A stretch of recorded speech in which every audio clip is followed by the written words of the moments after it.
dulu lagi santai nikmatin pantai. Oh, lihat tuh foto wawancara tuh. Sepi nggak ada orang. Oh, lihat tuh. Tuh.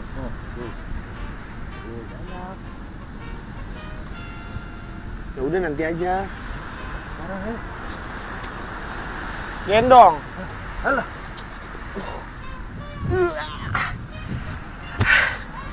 Oke guys, kita tanya-tanya, banyak orang. Halo, Mas, Mbak, boleh ngobrol sebentar nggak? Hah? Boleh ngobrol? Aku di sini tengah deh. Aku pisahkan kalian dulu. Sini geser. Asik ya sambil melihat keindahan ini ya, pantai ya. Namanya siapa? Hasbi. Hasbi. Kamu? Anis. Anis. Aku punya uang. Berapa ini? 1.000 rupiah. Nah, pertanyaannya adalah di bagian belakang ini. Nah, ini kan ada gambar sebuah pulau. Coba. Ini pulau apa sih namanya?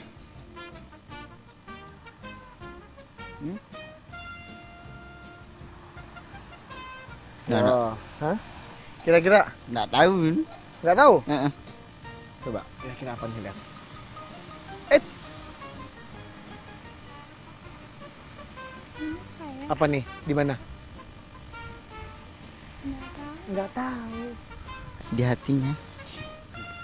Katanya, kalau dia ngeliat apapun, ingatnya kamu terus. Karena kamu ada di hatinya dia. Gitu katanya. Iya. Dia aja biar cepet. Ya. Ya udah. Dah, saya mau nyari yang lain. Lihat kalian berdua tau nggak? Sirik!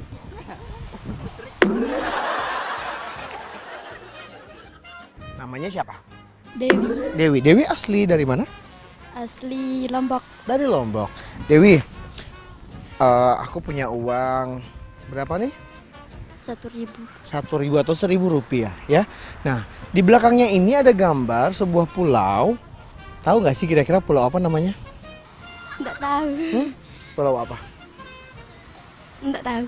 Pulau nggak tahu namanya. Pulau apa? Coba lihat, perhatikan baik-baik. Nggak tahu. Oke, karena kamu nggak tahu dan aku baik, nih 1.000-nya buat kamu. Ya, guys, pengen tahu itu pulau apa namanya? Lihat yang satu ini.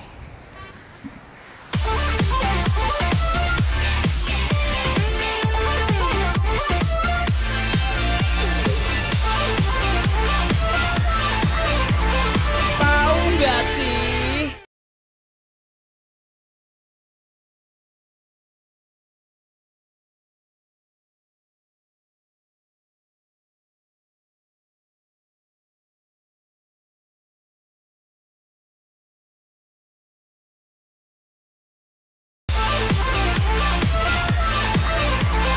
Tahu nggak sih?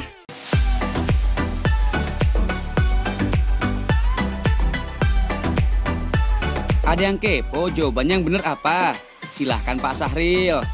Nama tempat di uang 1.000 rupiah di Maluku Utara, Pulau Maitara di Provinsi Maluku Utara. Dan sejarah dari Pulau Maitara adalah Maratara. Maratara artinya adalah dari Makian. Jadi pulau ini dalam sejarah dan mitos Maluku Utara bahwa Pulau Maitara adalah sebuah pulau yang masa lalu yang dimitoskan adalah Pulau Maratara.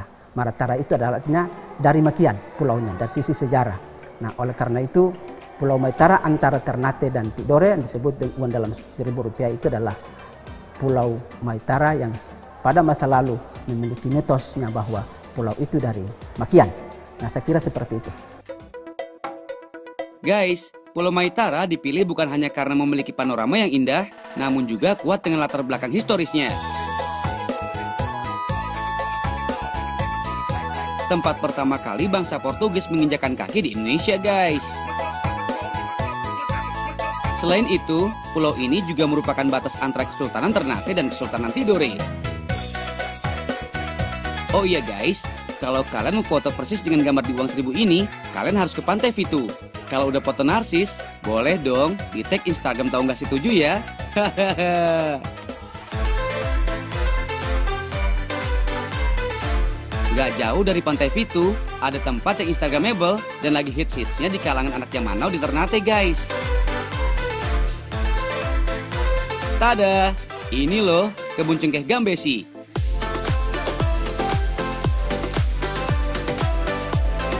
Widih, kayak di latar film Lord of the Rings gak sih? Foto lagi.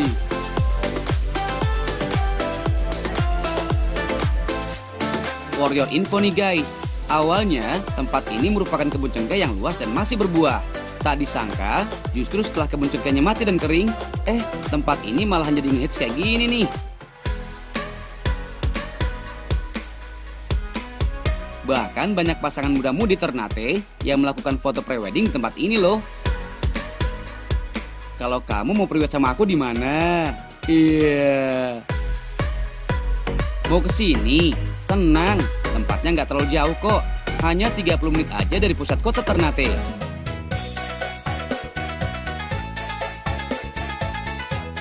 Masuknya pun mursida guys. Cukup bayar 5.000 per orang, kalian bisa foto-foto sampai puas. Kalau kesini, jangan sendirian ya. Emangnya kenapa sih? Biar nggak kerasa jomblo banget gitu. Peace, love, and gaul ya guys.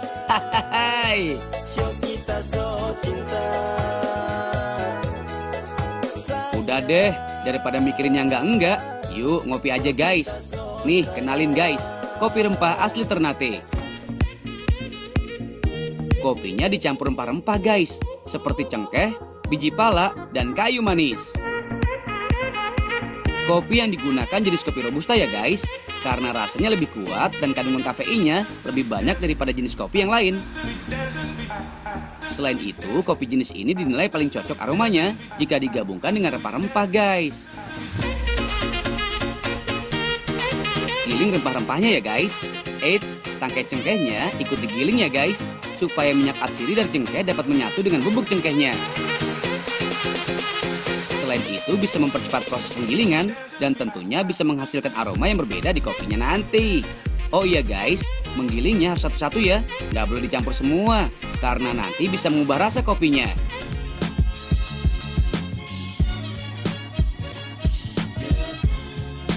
Nah, kalau udah jadi bubuk kayak gini sih, tinggal kita campur guys. Bubuk kopi robustanya ditimbang dulu ya guys, baru ditaruh di wadah. Lanjut campur bubuk jahe yang sudah dicampur dengan biji pala dan cengkeh. Terakhir, baru masukkan bubuk kayu manisnya. Setelah itu, aduk hingga warna kopinya berubah jadi lebih cerah. Siap dikemas guys. Biasanya dikemas di sachet kecil maupun di gelas-gelas kopi siap seduh kayak gini nih. Kopi rempah-rempah ini ada yang original, ada juga yang udah ditambah creamer dan gula ya guys. Aroma kuat dari rempah-rempahnya membuat kopi ini banyak disukai oleh wisatawan luar negeri. Sudah ekspor ke Portugal dan Jepang loh guys. Guys, kopi ini bisa menghangatkan tubuh karena ada campuran jahe dan biji palanya loh guys. Tapi nggak bisa menghangatkan hati yang dingin karena terlalu lama sendiri ya. Hahaha.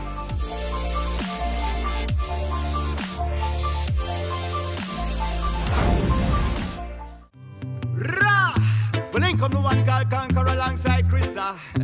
Turn up, turn up, turn up, turn up, turn up on the speaker. Wow, wow, wow, wow. Oh yeah, hey, hey, I tell them. Nah, Kak Ojip, gimana? Indah nggak pantai-pantai di sini? Ih, indah banget. Suka. Terus udaranya bagus. Tapi Kak Ojip tahu nggak bedanya pantai yang di daerah selatan sama pantai-pantai yang lain? Apa ya? Pasirnya putih, bersih, terus airnya jernih. Betul banget. Oh, aku tahu. Apa? Ini kan banyak bukitnya kan? Nggak cuma itu doang sih, Kak. Emang Mau tahu nggak? Apaan sih? Nih, lihat deh. Iya bener. Kayak butiran-butiran merica ya? Bener banget, Kak. Pantesan ini banyak yang bilang pasir merica tuh kayak gini. Iya, jadi ini bisa banget jadiin hiasan. Oh gitu. Iya. Ini beda banget sama pantai-pantai lainnya ya? Sih, Kak. Oh, pantas disebut apa namanya pasir merica tuh kayak gini Bener ya? banget. Jadi kelebihannya di daerah selatan ya emang pasirnya kayak merica gini. Nggak ada di pantai lain loh, Kak. Keren. Jadi kita jalan-jalan lagi yuk, Kak. Ya. Aku baru tahu loh. Makasih, Lin. Iya, jadi emang indah banget, Kak. Jadi dia punya kelebihan sendiri. Humble as a dove and let the blessing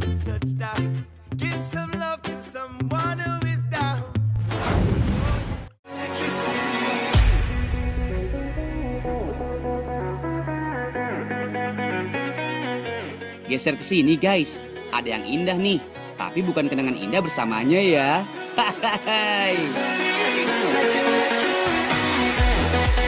Kali ini kita mau jalan-jalan ke Sulamadaha guys. Ada pantai yang terkenal dan menjadi primadona wisata di Ternate. Gak jauh sih guys, sekitar 14 km dari pusat kota ya, atau kurang lebih 45 menit perjalanan mobil. Biasanya kan pantai di daerah timur pasirnya berwarna putih ya. Nah, kalau di sini pasir pantainya berwarna hitam guys. For your info nih guys, pasir di setiap pantai itu berbeda-beda warnanya. Ada yang hitam, putih, coklat, bahkan ada yang berwarna pink. Hal ini disebabkan oleh material atau bahan pembuat pasir itu sendiri guys. Contohnya di pantai Sulamadaha ini ya. Di pantai ini terdapat bebatuan hitam yang berasal dari letusan gunung berapi. Dulunya batu itu merupakan lava gunung berapi yang mengalir ke laut dan kemudian mengeras. Nah, karena di sini banyak bebatuan hitam, membuat pantai Sulamadaha ini memiliki pasir hitam guys. Walaupun hitam, tapi pasirnya halus kok. Sehalus perasaan aku ke kamu. Cie. Guys, gak jauh dari sini ada teluk yang kerennya beleberan guys. Masyarakat Ternate menyebutnya teluk atau Hol Sulamadaha. Teluk ini tidak terlalu luas guys. Perairannya sangat tenang, jadi nggak ada ombak yang terlalu besar tuh. Eits, tapi tetap hati-hati dong kamu. Jangan sampai terhempas kerinduan ya. Iya. Coba cek dari atas guys. Beuh, airnya biru dan jernih. Cantik banget ya guys. Kalau dilihat-lihat sih, mirip Pelabuhan Cermin di Kalimantan Timur ya guys. Tapi ini versi Maluku Utaranya.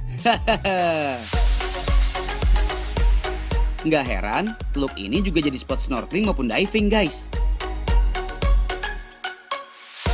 Kalau kalian beruntung, bisa menemukan penyu berenang dan mencari makan loh. Duh, unyu-unyunya kamu wahai penyu. Selain jadi tempat wisata, teluk ini juga dijadikan dermaga dan menjadi tempat penyeberangan kapal-kapal yang menuju Pulau Hiri maupun Pulau Tidore guys. Makanya, teluk ini sangat ramai. Move on dulu dari penyu yang unyu ya guys. Kita mau cari spesies hiu yang unik yang beda dari hiu yang lainnya. Biasanya kan hiu berenang ya guys. Nah, hiu yang mau kita cari ini nggak berenang, tapi berjalan guys. Hah? Berjalan? Iya, beneran berjalan guys. Ini yang jadi tantangannya guys. Karena hewan ini termasuk hewan nokturnal atau hewan yang aktif di malam hari. Terpaksa harus diving atau menyelam di malam hari nih. Diving di siang hari aja cukup sulit, apalagi diving di malam hari ya guys. Pastinya lebih sulit lagi nih. Ada hal-hal yang harus diperhatikan dalam night dive. Pertama, alat-alat selam harus dicek kelengkapannya dan dipastikan tabung oksigennya cukup. Kedua, siapkan penerangan, seperti senter khusus yang dapat menyala terang di dalam air.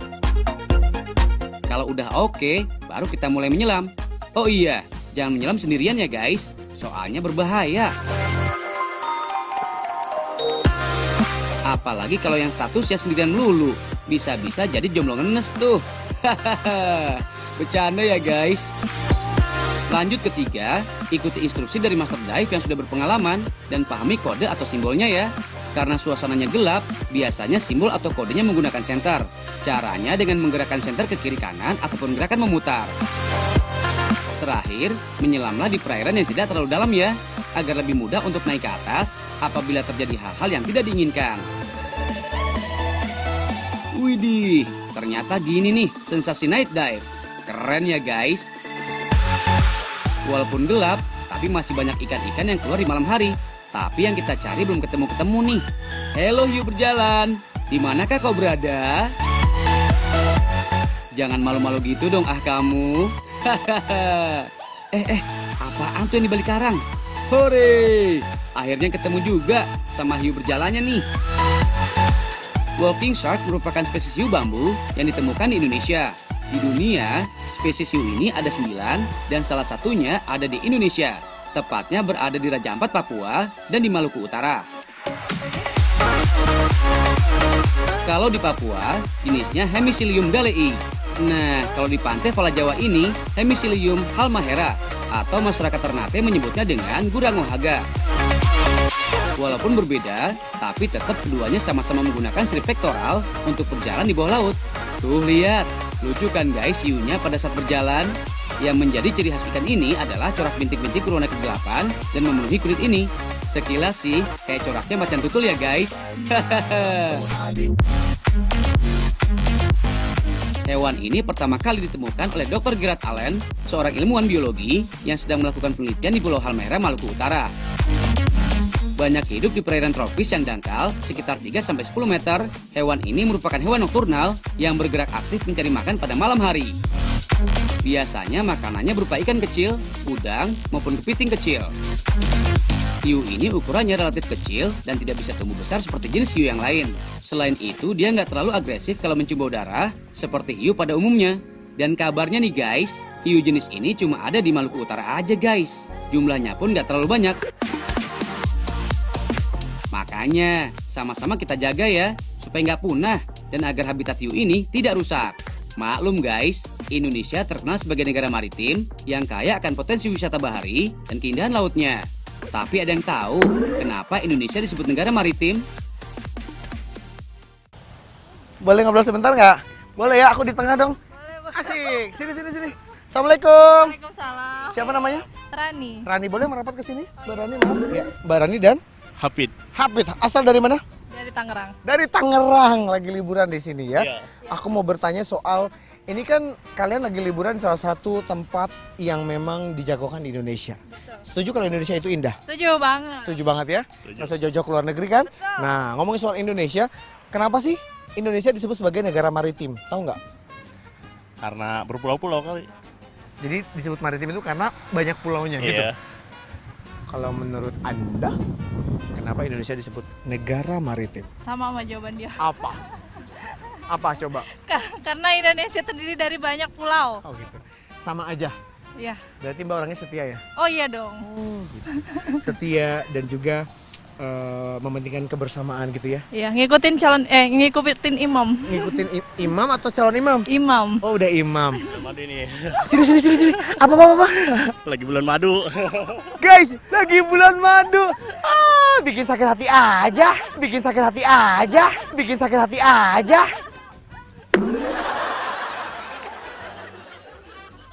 Namanya siapa?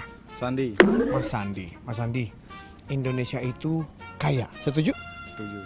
Indah. Setuju? Setuju. Luar biasa. Iya. Iya. Ngomongin soal Indonesia, tahu nggak sih kenapa Indonesia disebut negara maritim? Maritim karena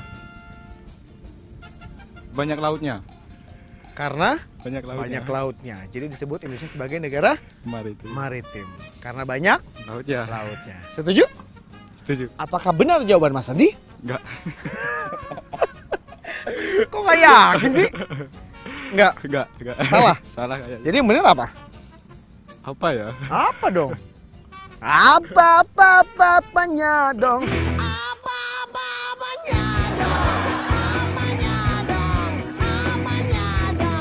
Dang ding dong. Pintar. Indonesia disebut negara maritim karena Indonesia merupakan negara kepulauan terbesar di dunia, dan di mana pulau-pulau saat itu juga dihuni oleh berbagai penduduk Indonesia saat itu, penduduk Nusantara, dan hampir 12/3 Indonesia adalah wilayah laut. Nah, oleh karena itu kita disebut Indonesia adalah negara kepulauan atau negara maritim. Dari sisi sejarah, kerajaan Sriwijaya dan kerajaan Majapahit juga pada saat itu mencokolkan dan memberikan kekuasaannya juga melalui interpretasi laut pada saat itu. Nah, Guys, pengertian maritim adalah sebuah wilayah yang berhubungan dengan laut atau pelayaran. Nah guys, Indonesia itu sebagian besar wilayahnya merupakan wilayah perairan. Selain itu, Indonesia merupakan negara kepulauan terbesar di dunia. Oleh karena itulah Indonesia mendapat julukan negara maritim.